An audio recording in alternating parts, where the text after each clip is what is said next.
How to protect our soil, water, and habitat. And now, here is Greg Naftzger and Dave Harrison. Am I on? I'm on. Okay. I didn't get the finger that I. All right. Thanks, Gary.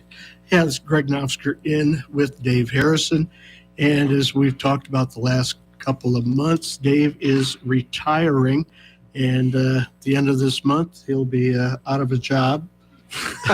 Well, thanks for putting it that way. Yeah.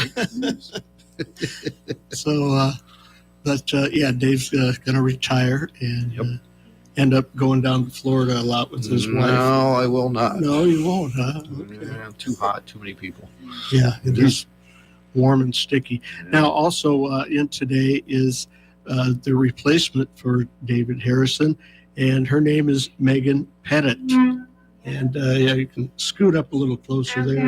Okay. Yeah, we'll have to share the mic there. Okay. But now, Meghan, we just kind of introduced ourselves a little bit. And why don't you give us a little bit of background, where you're from, what you're doing, where you're living now, et cetera. Okay, yeah. So I grew up in Port Byron, pretty local to Whiteside County, and went to college, went to Western Illinois for an ag degree. Okay.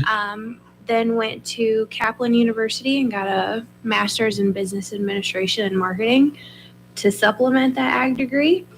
Then ended up working for FSA down in Mercer County, and then was able to transfer to Whiteside County. And then Dave's job opened up, and it sounded absolutely perfect for me. So I'm excited to learn everything I can from Dave and take this into the future. Yeah. Well, you'll learn a lot from Dave, that's for sure. I already have. Already. Yeah. Dave does a real good job every week. I get 6-7 topics to go over, and I just say, this is the next topic, and Dave takes it away. So, yeah. I know, I'm excited. Yeah, we are too, to have you come on in. I guess, shall we go to the top of the list here then? And you bet. Number 1, eagles and nests. Yeah. I think it's the same in Clinton County as in Whiteside and Carroll County. There's been a dramatic increase in the number of eagles in the area and the nests.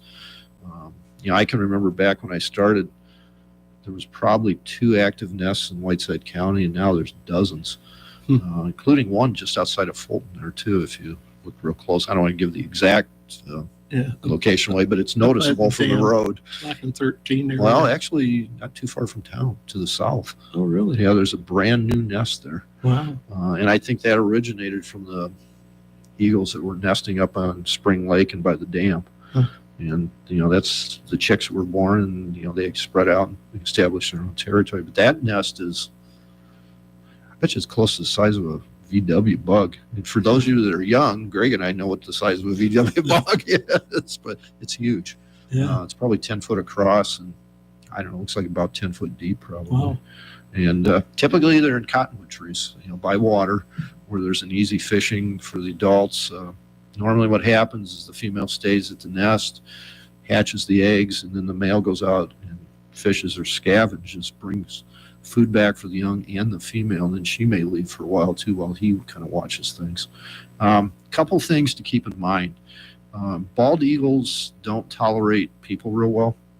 So if you're going to look at the nest, I would say do it with binoculars from at least 300 feet away, if not further. And if you can kind of blend into the trees somewhat, they have a tendency to get really nervous. And if there's too much activity, they'll actually abandon the nest. There was a couple on Garden Plain that were there for 4 or 5 years, and over the years people realized it was there, and there's more traffic and people stopping, and they eventually moved the nest. So the way you can tell if you're too close is they'll start making a clacking noise, and you'll notice they'll get very animated in the nest too. And if that happens, get out of there. Stay far away, use binoculars to watch them, and you'll be fine. But 300 feet is kind of a minimum. And if you can stay a little bit further, better yet. So, but that's the one good thing. A couple other things are going on. I know we're going to get short on time here. We're going now. We're rolling. Turkey season's going to start here in Illinois and in Iowa pretty quick. The youth season actually starts in Illinois March 26th and 27th, and April 2nd and 3rd. And then the regular season starts April 11th. So that's going to be happening. There's 5 seasons in Illinois, and I believe there's 5 in Iowa too. And I actually got lucky this year, and I drew a permit for Jackson County in Iowa. I've got a buddy that lives up there, and he's let me hunt his farm. So I'm an out-of-stater. First time in a long time I've hunted out of state. In Illinois, though, remember you're limited to 3 permits, and in the spring you either have to shoot a gobbler with a beard or a bearded hen, which occasionally you'll see those. Regulations are a little bit different. In Iowa, you can hunt all day. In Illinois, you have to stop at 1 o'clock. So there is a difference there. The type and size of shot is different between the 2 states too, and make sure you understand that. In Iowa, you can use a tungsten number 9 shot, which is really small. Or excuse me, in Illinois, you can use it. In Iowa, you can't. You're size 8 or bigger down to 4s. So keep that in mind. Make sure you're clear on the regulations. The other thing in Illinois, make sure you got a permit for the right season you're hunting in and the particular county you're hunting into. That's really important. In Iowa, they hunt in regions, not so much by counties. But in Illinois, it's all permitted by county. So keep that in mind. Where do people pick up the license? I don't know. In Illinois, they may all be taken over. There's lotteries you have to go through in Illinois to draw permits. You can check the ID on our website, or if wherever they sell licenses, if you stop there and ask them, there might be an odd permit still left, but by this time, usually they're all taken up. So it's a very popular sport, I know, in Illinois, and I'm sure it is in Iowa too. The weird thing is, though, at least in the northern part of Iowa, they don't sell out with the non-resident tags. I don't know if it's because of lack of public ground or what, but it was really weird. Like Region 6, where I drew, I think there was 165 non-resident permits available, and I think there was only like 60 or 70 awarded. So there's actually permits to give away. Down south, it's just the opposite, though. If you get down in the southern tier counties in Iowa, most of those go real quick, and there's more applications than there are permits. But there's still good turkey hunting up here. Just find a spot. That's kind of the key. Should we move on to another one? Yeah. Okay.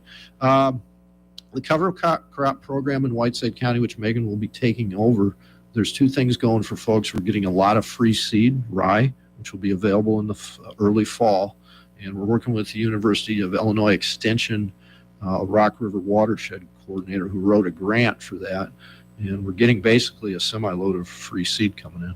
So let us know. Call the office, let Meghan know, and we'll get you on the list and get you some free seed. And we still have our cost share program too, which has been really, really popular, and we're going to continue that also. So I need some rye for my backyard. I could probably get you some. I know somebody, Greg. Okay. Well, and actually, rye makes a pretty good fast cover. Yeah, that's what I need. Yeah, it comes up real quick. The only thing you have to be aware of is it grows real aggressively, so you do have to keep it mowed down. But yeah, if you wanted a good temporary cover, a little bag of rye would probably work real well for you. Yeah. So, and it grows in cool weather. When it's freezing, it's not going to grow. But it gets about 40 degrees, and it's going to take off.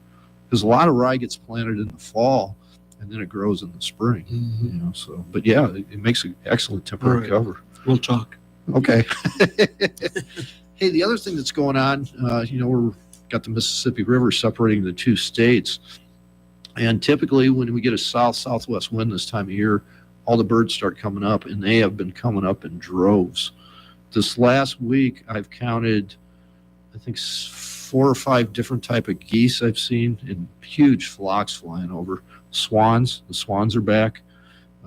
Robins, and then the ducks are starting to appear too. And there'll be some other songbirds coming up. In fact, if you have bluebird houses, you need to get out and clean them up real quick, because the males will be back probably within the next few days here. So, anytime you get that southwest wind this time of day, or this time of year, the migration is going to be on it. So I've noticed a lot of different ducks. Yeah. Just this last week or so. Well, yeah, where you're located, you got a good viewing area there. Yeah.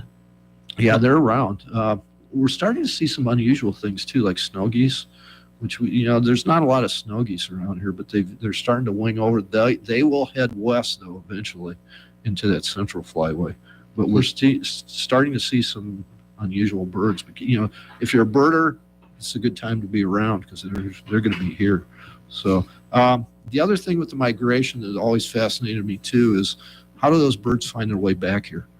There's some theories, and the one I kind of buy into is the magnetic fields, that they can actually sense magnetism coming off the earth, and they hone back to these areas by following those magnetic fields. And it's kind of neat. It's something, if we have it, we don't realize it, we never use it anymore, so it doesn't come out. So anyway, one final thing before we check off here. I've been digging some holes here and there throughout the county, doing some things, and the one thing I've noticed is there's moisture in about the first 2 inches of the soil, and then after that, it's bone dry. So we're at least a foot below our snow totals for the winter, and we were dry going into the winter too. So unless we start getting some spring rains here pretty quick, some soaking rains, from a farming standpoint, it could be a tough year. Crop prices are sky high right now, the commodity prices, which is good, but input prices are real high too. So if we don't get some good rain, some of the farming folks might be in a little bit of trouble. So keep an eye on that, but it is certainly dry in Illinois. I don't know, maybe Clinton's had more rain or something. We sure Sometimes haven't. it seems like it. I know, it's like It the hits river the river stops. and I know. That's it. So hopefully we do get some rains, but boy, right now it's just bone dry out there. One final thing I'll mention real quick. The general sign up for CRP ends this Friday, March 11th. So if you're going to put in a hillside or something like that, you need to get in there next couple days. Give the folks that are developing the plans and doing the paperwork a little time. But March 11th is the actual cutoff for that. So that's it. And I'd like to thank you guys here at the radio station. You bet. Thanks for calling us 2-3 years ago. Yeah, I know. Well, I knew how many years have I known you, Greg? Jeez, when you went to school with my wife. Yeah. So that long helped. history there. Yeah. So, but yeah, thank you, and Megan will be taking over, and we'll go from there. All right. Thanks, David. Yep. Thank you. The Whiteside County Soil and Water Conservation District program is heard at 9:15 a.m. on the second Tuesday of every month right here on KROS. Coming up on the next John Tesh Radio Show,